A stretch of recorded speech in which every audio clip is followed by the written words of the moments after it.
बहुत बार हमारे जीवन में ऐसा होता है कि हम किसी इंसान के बारे में सोच रहे होते हैं और अचानक आश्चर्यजनक रूप से वह इंसान हमारे सामने प्रकट हो जाता है।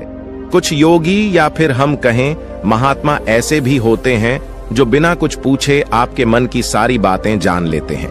यौगिक प्रक्रियाओं के अनुसार 3 तरीके ऐसे होते हैं जिनसे हम किसी के भी मन की बात जान सकते हैं। उन 3 तरीकों के बारे में हम इस कहानी के माध्यम से समझेंगे। एक बार की बात है, किसी गांव में 2 भाई रहा करते थे। बड़ा भाई आंखों से अंधा था, वह देख नहीं सकता था, लेकिन उसके कानों की शक्ति बहुत तेज थी। छोटी सी आवाज भी वह बड़ी गहराई से सुन लेता था। छोटे भाई ने एक दिन विचार किया कि खेत में बहुत ज्यादा जानवर आते हैं जो फसल को नुकसान पहुंचा देते हैं। बड़ा भाई अंधा था, गांव में खाली बैठा रहता था, इसीलिए छोटे भाई ने सोचा कि क्यों ना मैं अपने बड़े भाई को खेतों में बिठा दूं। वह अपने खेत में एक छोटी सी झोपड़ी बनाता है और अपने अंधे भाई को खेत में बिठा देता है और उससे कहता है कि यदि तुम्हें किसी भी जानवर की आहट आए तो वहीं पर चिल्लाना शुरू कर देना, ताकि वह जानवर हमारे खेत से भाग जाए और हमारी फसल को कम नुकसान हो। वह अंधा युवक अपने छोटे भाई की बात मानकर वहीं खेत में रहना शुरू कर देता है।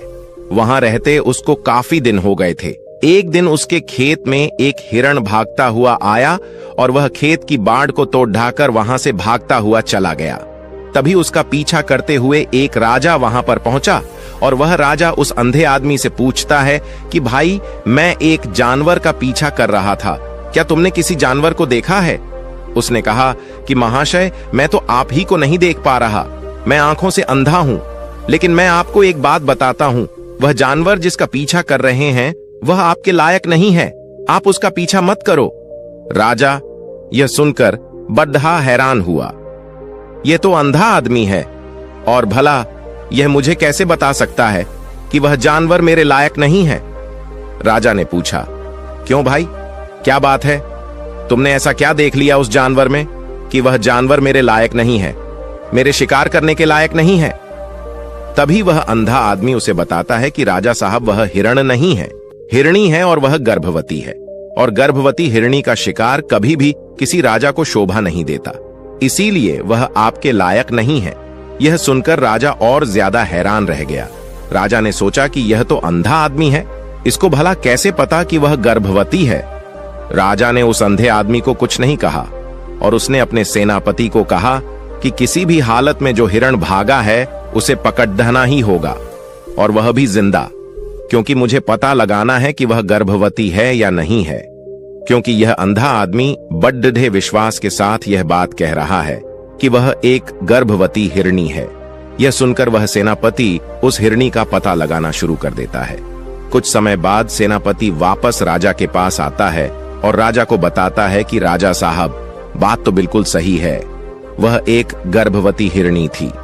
यह पता लगने के बाद राजा ने सोचा कि भला एक अंधा आदमी कैसे पता लगा सकता है कि वह हिरणी गर्भवती थी? यह तो अंधा है, भला इसे कैसे पता चला कि वह हिरणी है और वह भी गर्भवती? यह तो बड़ी आश्चर्यजनक बात है। अब राजा के मन में यह बात पक्की बैठ गई कि मुझे कैसे भी पता तो लगाना ही होगा कि उस अंधे आदमी को यह सब कैसे पता चला। तभी वह राजा उस अंधे आदमी के पास पहुंच जाता है और उससे कहता है कि मैं तुमसे एक बात पूछना चाहता हूं, तुमको कैसे पता चला कि वह हिरणी है और वह भी एक गर्भवती हिरणी है? तुम्हें तो हिरण और हिरणी का भेद भी नहीं पता होगा, लेकिन फिर भी तुमने यह सब कैसे पता लगा लिया? क्या तुम कोई जादूगर हो? क्या कोई चमत्कारी पुरुष हो? अंधा आदमी बड़ी सरलता के साथ कहता है कि राजा साहब, जब आप उस हिरण का पीछा कर रहे थे तो वह भागती हुई मेरे खेत में पहुंच गई। मेरे खेत की जो बाढ़ है वह बहुत ऊंची नहीं है, वह छोटी सी बाढ़ है। कोई भी हिरण बड़ी आसानी के साथ उसे फांदकर उस पार जा सकता था, लेकिन ये हिरणी उसे फांदने की बजाय उस बाढ़ को तोड़कर खेत में घुसी थी। यदि वह कूद कर जाती तो उसके बच्चे को या उसको नुकसान हो सकता था, और इसी बात पर मैंने पता लगा लिया कि वह गर्भवती थी। राजा ने सोचा कि भले ही यह आदमी अंधा है, लेकिन है तो बड़ा ज्ञानी, इस आदमी का कुछ इस्तेमाल करना चाहिए, इससे कुछ काम निकलवाना चाहिए। इसके बाद वह राजा अपने नगर में चला जाता है। रात भर सोच विचार करने के बाद अगली सुबह वह अपने सेनापति को उस आदमी के पास पहुंचता है। और अपने सेनापति से कहता है कि उस अंधे आदमी को अपने साथ अपने महल में लेकर आओ। अंधे आदमी को पता था कि राजा जरूर कुछ न कुछ ऐसा काम मुझे देंगे जो मुझे पक्का मुसीबत में डाल देगा, लेकिन राजा का हुक्म था, इसीलिए उसे महल तो चलना ही था। जब वह महल में पहुंचा तो महल में पहुंचने के बाद राजा ने उससे एक सवाल पूछा कि आप तो बड़े ज्ञानी हैं, आप तो किसी के भी मन की बात थोड़े से समय में जान लेते हैं, इसीलिए मुझे यह बताओ कि मेरी पत्नी पतिव्रता है या नहीं है। अंधा आदमी राजा को समझाने की कोशिश करता है कि राजा साहब, इन बातों में कुछ नहीं रखा। अगर आप दूसरे के मन की बात जानने की कोशिश करेंगे तो हो सकता है कि यह आपको बहुत दुख पहुंचाए, इसीलिए जाने दो, यह सब मत करो। मुझसे राजा ने कहा कि नहीं, मुझे यह जानना ही है और तुम मुझे बताओ, नहीं तो तुम्हें सजा मिलेगी। अब वह अंधा आदमी हार कर हामी भर लेता है, लेकिन उसके लिए वह राजा से कहता है कि राजा साहब, इसके लिए आपको एक काम करना पड़ेगा, आपको अपनी पत्नी को मेरे साथ अकेले कमरे में छोड़ना होगा। यह बात वह राजा मान लेता है और अपनी पत्नी को उस अंधे आदमी के साथ एक कमरे में छोड़ देता है। राजा की पत्नी को कुछ भी नहीं पता था कि उसके साथ क्या प्रयोग किया जा रहा है। उसे यह डर सताने लग गया कि कहीं मेरा पर्दाफाश तो नहीं हो गया, क्योंकि राजा की पत्नी पतिव्रता नहीं थी।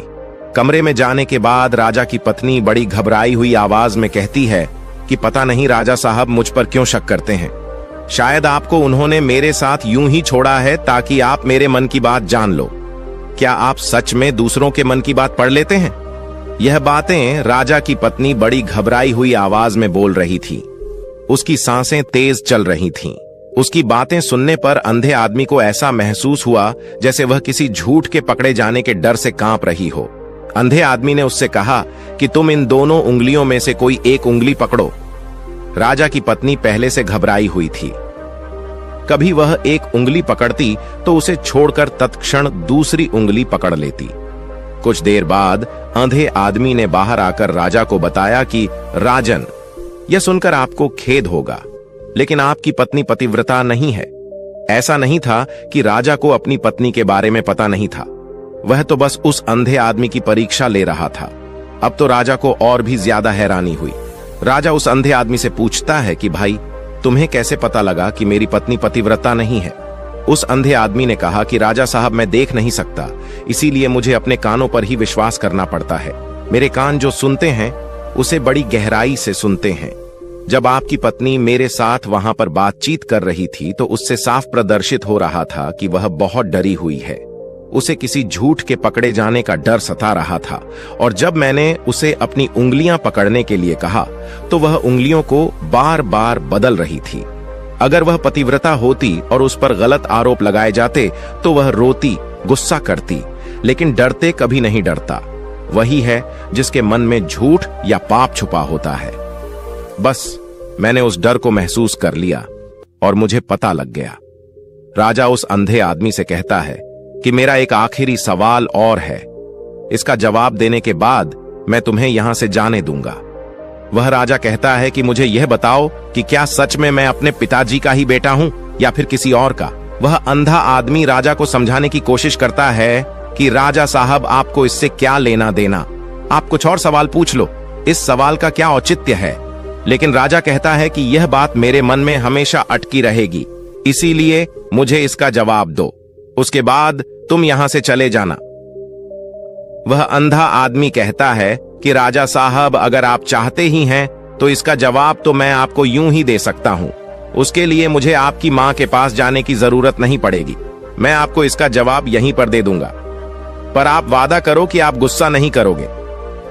राजा ने कहा कि नहीं भाई, मैं गुस्सा नहीं करूंगा, जो भी बात है वह मुझे बताओ।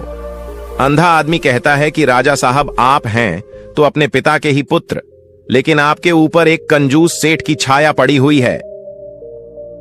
यह सुनकर राजा को गुस्सा आ जाता है और वह अपनी तलवार निकालकर अपनी मां के पास जाता है और उससे कहता है कि मां, जो भी बात हो मुझे सच बताना, और यदि सच नहीं बताया तो मैं आपके सामने यहीं पर आत्महत्या कर लूंगा। मुझे यह बताओ कि क्या मैं सच में अपने पिता का पुत्र हूं? उसके बाद वह मां कहती है कि बेटा, तू है तो अपने पिता का ही पुत्र, लेकिन तुम्हारे ऊपर एक कंजूस सेठ की छाया पड़ी हुई है। मैं एक बार नहाने के लिए अपना मुंह दर्पण में देख रही थी, तभी मुझे दर्पण में पीछे से एक कंजूस सेठ नजर आ जाता है और उसी की छाया तुम्हारे ऊपर पड़ गई। राजा उस अंधे आदमी से पूछता है कि मुझे जवाब दो कि तुम्हें कैसे पता लगा कि मेरे ऊपर एक कंजूस सेठ की छाया पड़ी हुई है। तब वह अंधा आदमी कहता है कि राजा साहब, आपने मेरे से 2 सवालों के जवाब ले लिए और उन सवालों के जवाब मैंने बड़े अच्छे तरीके से दिए, लेकिन उसके बदले कोई दूसरा राजा होता तो मुझे इनाम देता, धन संपत्ति देता, लेकिन आपने मुझे फूटी कौड़ी तक नहीं दी।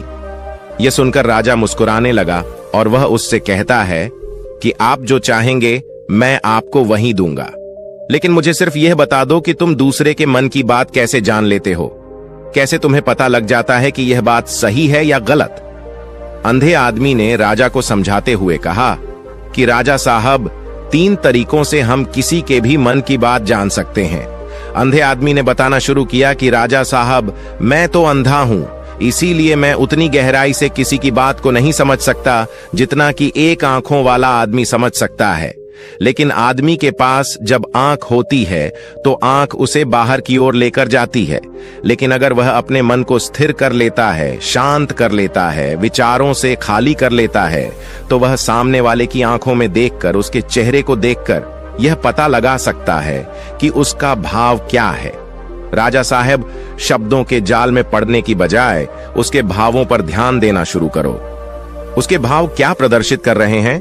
क्या वह जो बोल रहा है उसके भाव उसके साथ मेल खा रहे हैं या नहीं खा रहे? अगर उसके भाव अलग हैं, शब्द अलग हैं, तो साफ सी बात है, जाहिर है कि वह झूठ बोल रहा है। इसीलिए सबसे पहला तरीका है कि शब्दों से ज्यादा भाव को अहमियत देना सीखो और फिर यह समझ लो कि उसके भाव और शब्दों में सामंजस्य स्थापित हो रहा है या नहीं हो रहा। उदाहरण के लिए, आपकी पत्नी को जहां पर रोना चाहिए था, गुस्सा करना चाहिए था, वहां पर वह डर रही थी और साथ में यह बोल रही थी कि मैं पतिव्रता हूं। मैंने अपने पति को कभी धोखा नहीं दिया, लेकिन यह बात समझने की थी कि यह शब्द बोलते हुए उसे डरने की क्या जरूरत थी। दूसरा तरीका समझने के लिए तुम्हें अपने मन को बिल्कुल शांत करना होगा, एकाग्र करना होगा। जब तुम पूरी एकाग्रता के साथ सामने वाले की आंखों में आंखें गड़ाकर देखते हो, ध्यान से सुनना गड़ाकर देखते हो, तो तुम्हें उसके भाव, तुम्हें उसके मन की बात स्पष्ट दिखाई देने लगती है। लेकिन तुम्हें उसके लिए सामने वाले की आंखों में एकटक देखना होगा, बिना पलक झपकाए, और तुम्हारी आंखें बिना पलक झपकाए तभी रह सकती है जब तुम्हारा मन शांत हो, उसमें कोई विचार ना हो। जितनी स्थिर तुम्हारी दृष्टि होगी, उतना ही सच सामने वाला तुम्हारी आंखों में देखकर बोलेगा। वह तुमसे झूठ नहीं बोल पाएगा। चाहे तो तुम इसका अपने जीवन में प्रयोग करके देख लेना, और आंखों के स्थिर होने के साथ तुम्हारे कान भी खुले होने चाहिए। वह जो बोल रहा है उसके प्रति तुम्हारे कान पूरी तरह से सजग होने चाहिए। जितना तुम ध्यान के द्वारा वर्तमान में रहने का अभ्यास करोगे, तुम सामने वाले के मन की बात उतनी ही आसानी के साथ जान पाओगे और साथ में उनका झूठ भी पकड़ पाओगे। और सबसे आखिरी तरीका जिससे तुम किसी के भी मन की बात बड़ी आसानी के साथ जान सकते हो, उसके लिए तुम्हारे पास मनुष्य की शारीरिक क्रियाओं की समझ होनी चाहिए। उदाहरण के लिए, जब कोई तुम्हें यकीन दिलाने के लिए अपने हाथों का बहुत ज्यादा इस्तेमाल करता है, वह तुम्हें यकीन दिलाना चाहता है और उसे यकीन दिलाने के लिए वह अपने हाथों का इस्तेमाल करता है, बहुत ज्यादा इस्तेमाल करता है। तो इसका मतलब यह हुआ कि वह जबरदस्ती तुम्हें अपनी बात पर यकीन दिलवाने की कोशिश कर रहा है। उसी प्रकार किसी सवाल के पूछे जाने पर अगर कोई आदमी तुम्हारी आंखों से आंखें चुराकर बात कर रहा है या फिर इधर उधर देख रहा है अपनी बात बताते हुए, तो इसका मतलब भी यह हुआ कि वह झूठ बोल रहा है। लेकिन इसके लिए तुम्हारे अंदर वह समझ होनी चाहिए जो मनुष्य की शारीरिक क्रियाओं को देखकर समझ में आती है। ये 3 तरीके सुनकर राजा बहुत संतुष्ट हो गया और उसने उस अंधे आदमी को बहुत सारा धन देकर वापस उसकी झोपड़ी में भिजवा दिया। तो दोस्तों, कैसी लगी यह कहानी आपको कमेंट सेक्शन में जरूर बताना, और अच्छी लगी हो तो इस चैनल को सब्सक्राइब करके नोटिफिकेशन बेल को जरूर प्रेस कर देना। तो मिलते हैं किसी अगली कहानी में, तब तक के लिए अपना ख्याल रखें।